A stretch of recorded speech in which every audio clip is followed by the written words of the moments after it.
Have you ever heard of Melchizedek, a fleeting character in the Bible who carries an unbelievable aura of mystery and power? Who is he? A king, a priest, or a metaphysical symbol beyond human comprehension? Why does he have neither a beginning nor an end, and why is he compared to Christ himself? In this video we will uncover the hidden secrets of Melchizedek, a figure mentioned only a few times in the Bible, yet one that has astonished scholars, believers, and truth-seekers for millennia. Get ready to embark on a journey to unravel the mystery of the most enigmatic man in spiritual history. Don't forget to like the video and subscribe to the channel. Just one click from you brings us joy and motivation to create even more exciting videos. The mysterious character of Melchizedek in the Bible has inspired and perplexed religious thinkers and scholars for centuries. His name consists of two elements: Melech H, meaning king, and Sedek, which means righteousness, or the proper name Zedek. With the addition of Hieric Compaginis indicating an ancient construct form, Malchiasan means king of, so the name is literally translated as King of Righteousness. Or my king is Zedek, suggesting that he worshipped Zedek, a Canaanite deity venerated in pre-Israelite Jerusalem. Appearing briefly in Genesis, the first book of the Hebrew Bible, or the Old Testament as referred to by Christians, Melchizedek left a profound mark when he blessed the patriarch Abram and was exalted as the priest of the Most High God. From this brief appearance, the image of Melchizedek became the focus of countless interpretations, sparking diverse doctrines among Jewish sects and early Christian communities. Some apocalyptic Jewish writers depicted him as a supreme priest sent from heaven, existing before the flood and destined to return to prepare for the coming of the Messiah. Meanwhile, early Christian believers viewed him as a prophetic figure, a precursor symbol of Jesus Christ, both holding the eternal priesthood that transcends all boundaries. This even raises a bold question. Could Melchizedek actually be Jesus Christ in another form? Strangely, unlike most characters in Genesis, he has no genealogy, no named parents, and is not described as the son of anyone. If Melchizedek was a historical figure, all traces of him have been erased over time, yet it is the way his image has been reinterpreted and transformed over centuries that truly captivates, revealing deep spiritual layers. Let us begin with the first story in Genesis.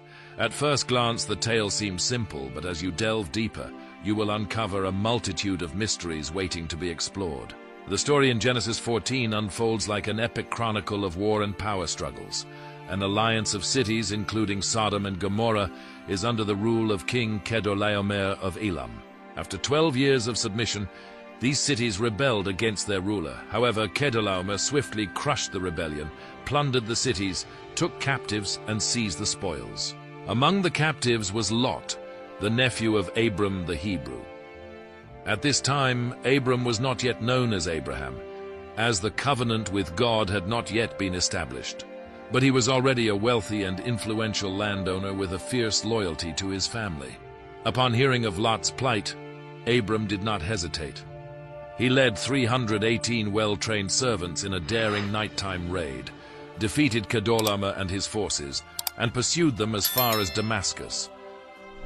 Thanks to this attack, Abram not only rescued Lot but also recovered all the plunder and captives. Yet at the moment of victory's glory, the story takes a completely different turn, leading us to a mysterious encounter with an extraordinary figure.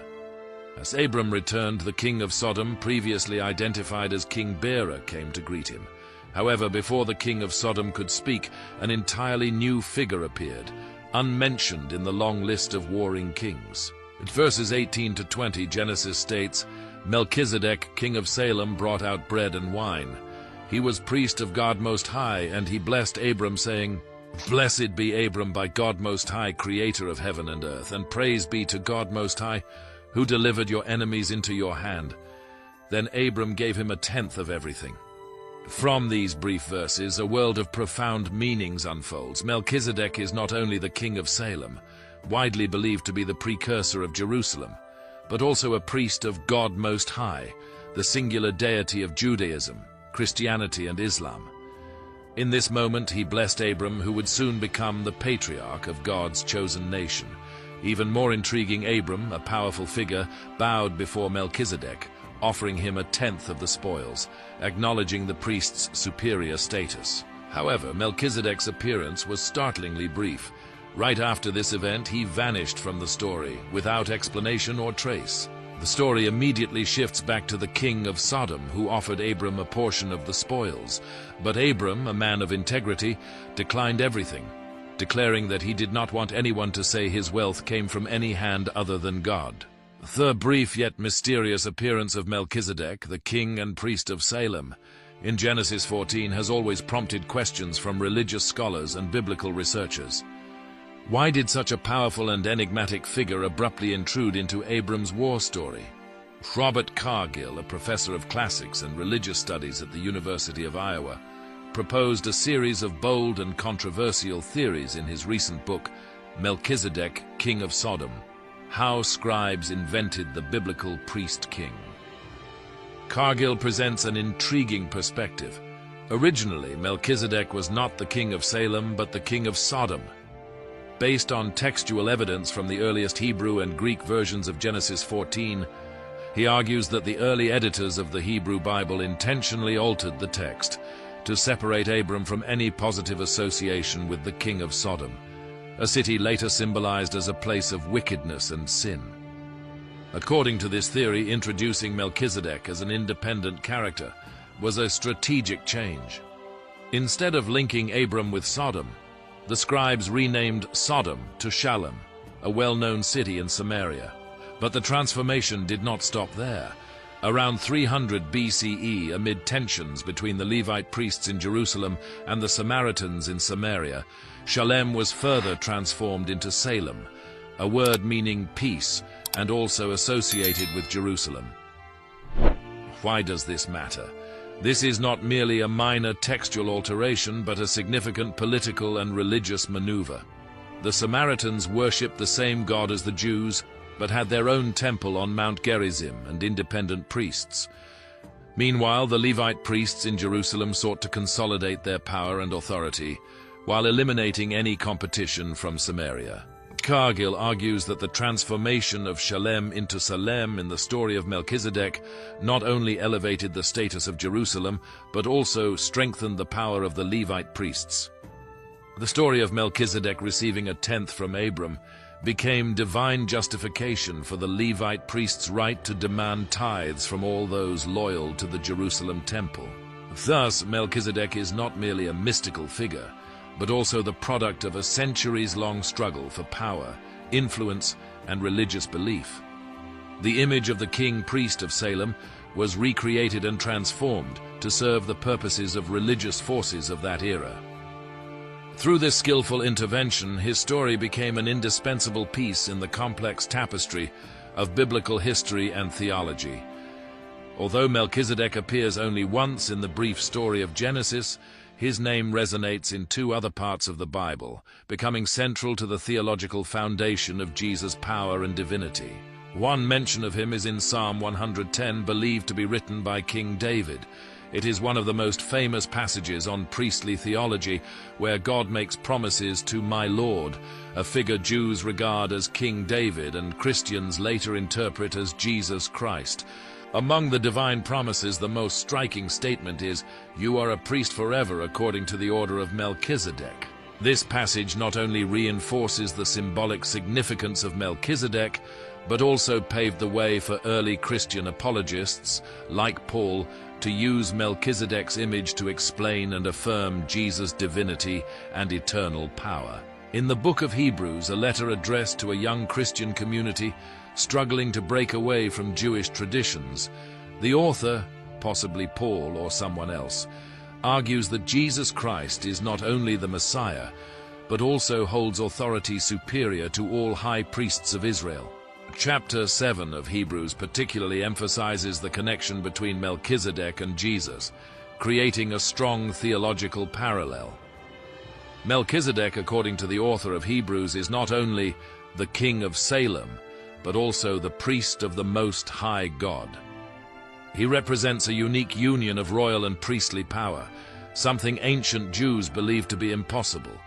According to Jewish law, only those of the Levite lineage could serve as priests, while kings had to come from a different lineage. History even records that King Uzziah was punished with leprosy when he attempted to perform priestly rituals in the temple. However, the author of Hebrews uses Psalm 110 to demonstrate that Jesus does not belong to the Levitical priesthood, but is an eternal priest in the order of Melchizedek.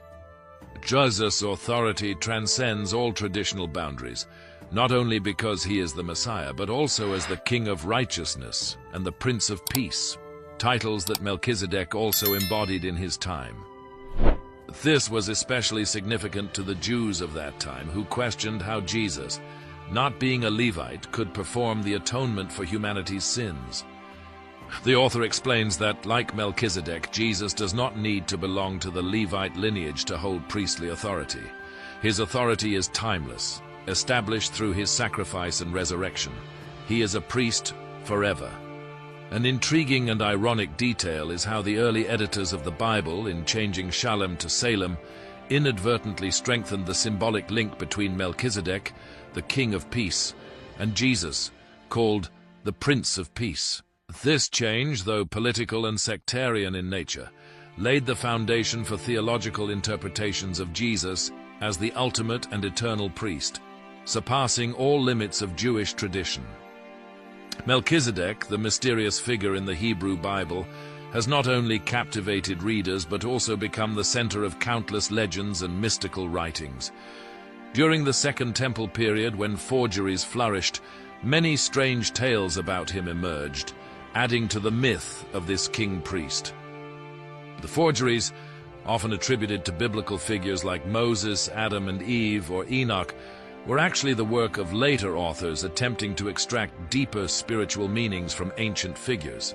One of the most fascinating stories about Melchizedek is recorded in 2 Enoch, a text originating from the 1st century CE in Egypt.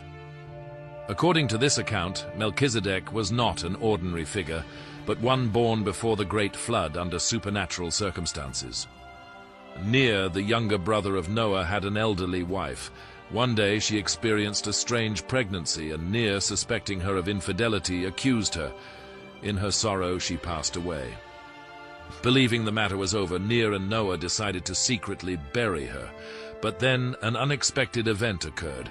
As they were digging the grave, a newborn child emerged from the body of the deceased wife, immediately growing into a 3-year-old child, able to walk and talk. They named the child Melchizedek and noticed that the baby bore signs of priesthood, a symbol of divine election. In fear, Ner and Noah witnessed the angel Michael descend, taking Melchizedek away to protect him from the great flood. Michael took the boy to Eden, where he was safely kept, waiting for his return.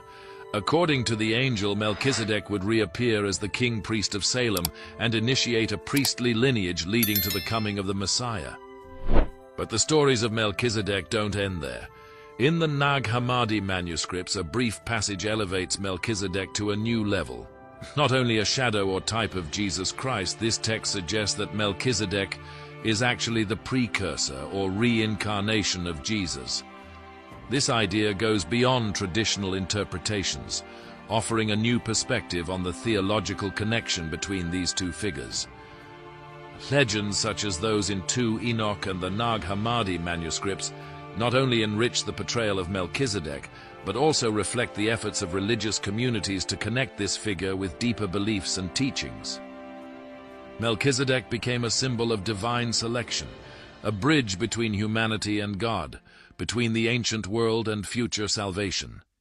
Do these stories truly reveal the truth about Melchizedek, or are they simply the product of rich imagination?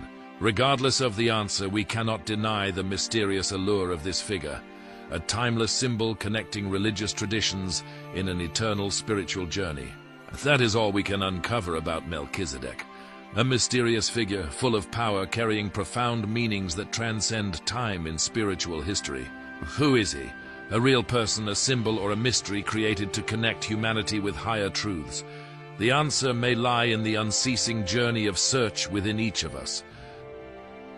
Legends such as those in 2 Enoch and the Nag Hammadi manuscripts not only enrich the portrayal of Melchizedek, but also reflect the efforts of religious communities to connect this figure with deeper beliefs and teachings. Wishing you a peaceful, inspiring, and lucky day. See you in the next journeys where we will continue to explore mysteries beyond time and space. Thank you for joining, and my warmest regards to you.